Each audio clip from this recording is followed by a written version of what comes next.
फक्त इन्व्हेस्टिंग करणं आणि स्ट्रक्चर प्लॅनिंग यामधलं फरक काय आहे? खूप साऱ्या लोकांना असं वाटतं की इन्व्हेस्टमेंट केलं म्हणजे आम्ही प्लॅनिंग केलं, तर ही गोष्ट सम एक्सटेंट बरोबर नाहीये. इन्व्हेस्टमेंट आणि स्ट्रक्चर प्लॅनिंग मध्ये जमीन आसमानाचा फरक आहे. तर स्ट्रक्चर प्लॅनिंग म्हणजे नक्की काय, की तुमच्या आयुष्यामध्ये काही गोल्स आहेत, काही ऑब्जेक्टिव्ह आहेत आणि हे फार इम्पॉर्टंट आहे, ज्याला तुम्ही अवॉइड नाही करू शकत.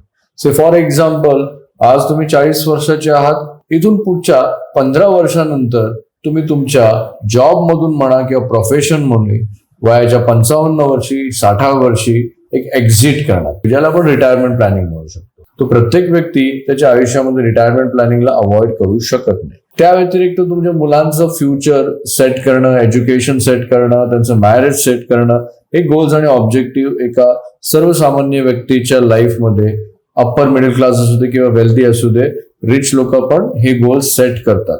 तर हे जे गोल्स आहेत या ऑब्जेक्टिव्ह आहेत, या गोल्स आणि ऑब्जेक्टिव्हला कन्सिडर करून एका पेपरवरती आणणं, त्याच सोबत तुमचं करंट इन्कम किती आहे, एक्सपेन्सेस किती आहेत, तुमचे इन्शुरन्स प्रीमियम किती जात आहेत, लायबिलिटीज किती आहेत, EMI तुम्ही किती भरतायत, या सर्व गोष्टींना एका पेपरवरती आणून एक आराखडा बनवणं, या आराखड्यालाच म्हणतात स्ट्रक्चर किंवा स्ट्रॅटेजिकल प्लॅनिंग.